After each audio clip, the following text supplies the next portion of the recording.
Bienvenue à ce numéro du Journal des Journaux Paris du 20 au 26 novembre 2023. Un numéro que nous entamons avec ce qui fait l'actualité dans le pays, à savoir le verdict de la Cour de justice de l'UEMOA. À cet effet, le ministre Aliou Daouda évoque une justice aux ordres, s'exclame à sa une l'hebdomadaire L'Indépendant Plus.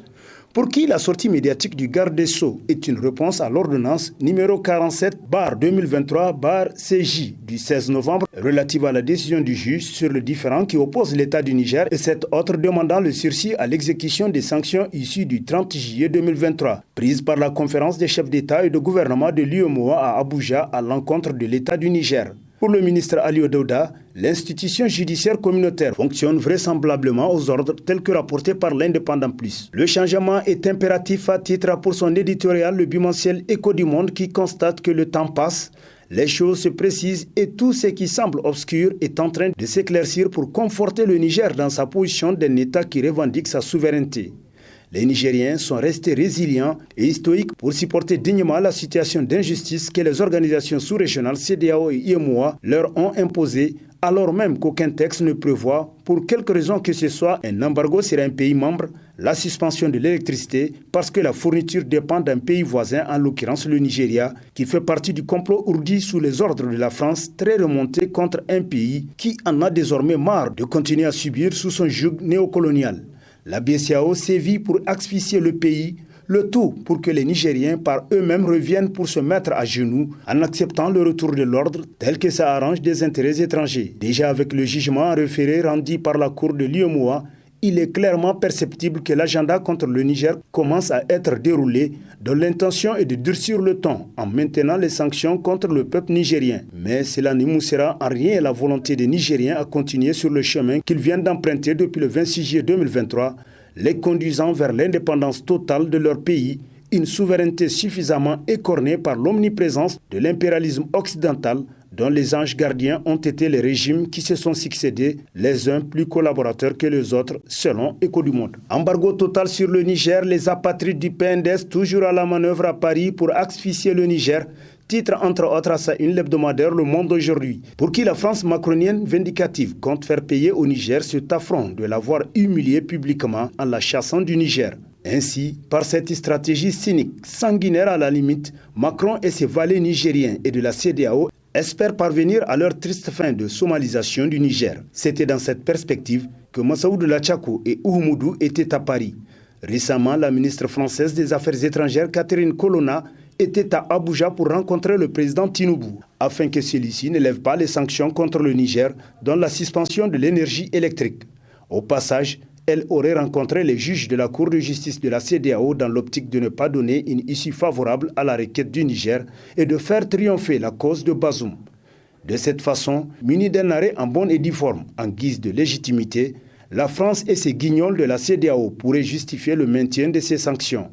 Cela démontre que la France ne se résoudra pas facilement à faire le deuil du Niger, dont elle tire une grande partie de sa puissance industrielle et stratégique actuelle à travers l'exploitation de l'uranium. Même si le Niger devait être rendu à feu et à sang, elle serait prête à y aller, car ses intérêts vitaux l'emportent sur ses considérations morales et humanistes, conclut Le Monde aujourd'hui. Rétablissement de Bazoum l'impasse, s'exclame Niger Inter Hebdo, qui rappelle que bientôt 4 mois que le régime du président Mohamed Bazoum a été renversé par la junte organisée au sein du CNSP. Visiblement, selon le journal, l'ordre du jour n'est plus la libération de Bazoum. En tout cas, pas dans l'agenda du parti politique PNDS, qui a pourtant concentré les premières interventions franches dans ce sens, mais aussi au niveau des acteurs institutionnels.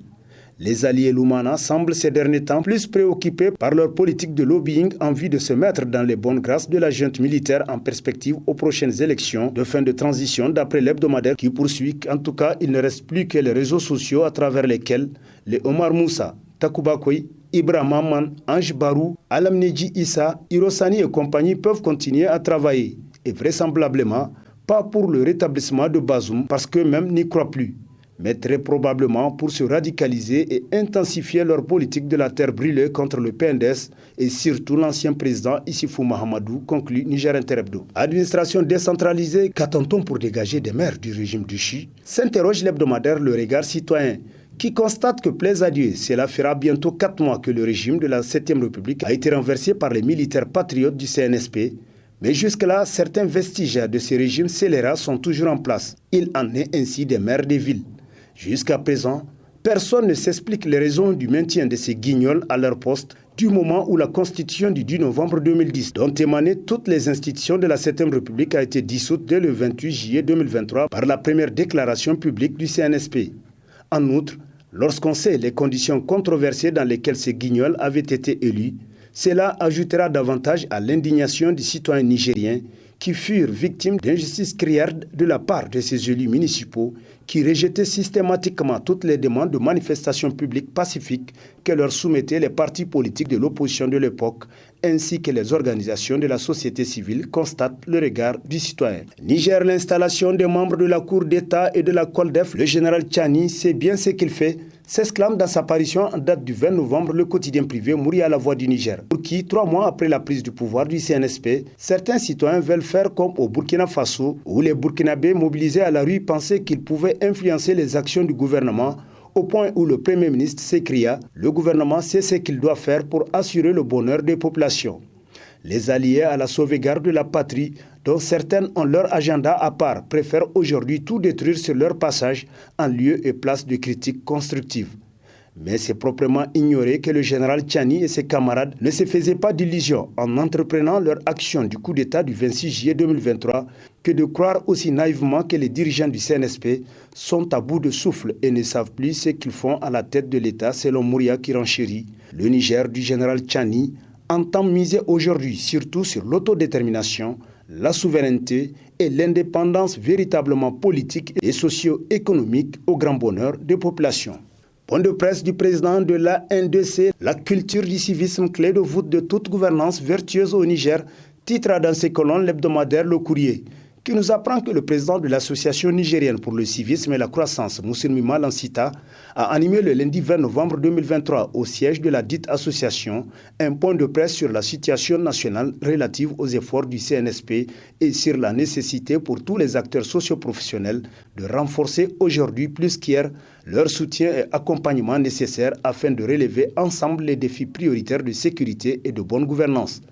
L'intervention du président de l'ANDC est axée autour de 3 points essentiels, notamment les efforts du CNSP depuis le 26 juillet 2023, l'engagement citoyen aux côtés du CNSP en toutes circonstances et le plaidoyer pour l'adoption diligente d'une politique nationale du civisme. Mieux, le président Moussilmima Lansita a proposé que dans le cadre des préparatifs des assises nationales, dont les discussions sont prévues autour de 4 points clés définis par le chef d'État, président du CNSP, qui sont les principes fondamentaux de la transition, la durée de la transition, les priorités nationales et les valeurs fondamentales, qu'un 5e point soit inscrit. L'amnistie générale en faveur de tous les membres du CNSP, parce qu'à son sens, aucun sacrifice n'est de trop pour un peuple reconnaissant et que la reconnaissance du peuple doit demeurer éternelle, tel que rapporté par le courrier. Changement intervenu à la tête de la RTN, la tactique de la terre brûlée de la directrice générale sortante,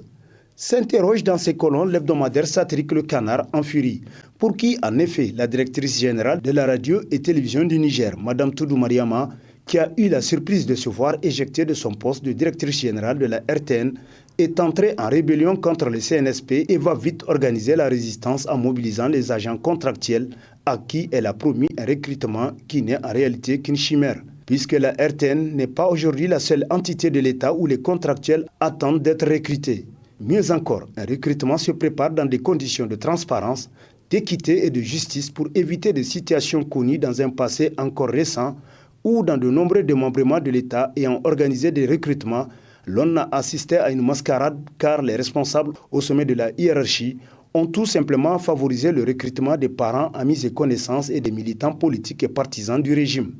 Et c'est justement pour éviter une telle situation injuste que le ministre de la Communication, assez lucide, a demandé de surseoir provisoirement à ce recrutement. Le temps de voir clair au niveau des conditions d'organisation de cette embauche et même des critères qui doivent accompagner ces processus. Un peu de décence, madame, car la perte d'un poste, fût-il celui de DG de la RTN, ne doit pas te pousser à créer toute une agitation et vilipender le ministre de la Communication au niveau des agents contractuels de la RTN qui méritent certes pour certains d'être recrutés. Quand il est l'heure de partir, il faut partir la tête haute et non la queue entre les jambes. À bon entendeur, salut, conclut Le Canard en furie. Enseignement professionnel, deux patrons d'instituts font encore parler du Niger, titre dans sa rubrique éducation, le bimensuel L'Étincelle, qui nous apprend que deux grandes écoles du Niger, à savoir l'IPSP et l'IAT, font encore parler du Niger à l'extérieur du pays. Leurs fondateurs viennent une fois de plus d'être honorés à Abidjan, en Côte d'Ivoire.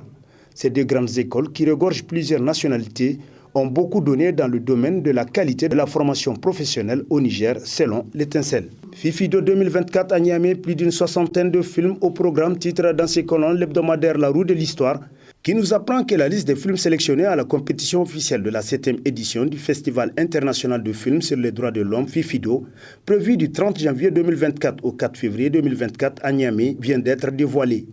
Il y aura en somme 63 projections, parmi lesquelles 41 films seront seulement en compétition, dans deux catégories, notamment fiction court-métrage et documentaire court-métrage. Deux figures emblématiques du cinéma nigérien sont célébrées à travers respectivement le prix Zalika Souley et le prix Damourizika. Ce sont au total 190 dossiers de candidature reçus à l'issue de l'appel à candidature cette année, issus de 15 pays d'Afrique, d'Amérique et d'Europe, ainsi que d'Asie présentes en hors compétition. Le FIFIDO vise à contribuer à la promotion de la démocratie, des droits humains et des libertés fondamentales. Il a lieu chaque année, conclut La Roue de l'Histoire. Et sur ce prend fin le présent numéro de la revue de presse. Prochain rendez-vous, plaise à Dieu dans une semaine, avec toujours la même passion de vous servir. Bonne lecture et au revoir.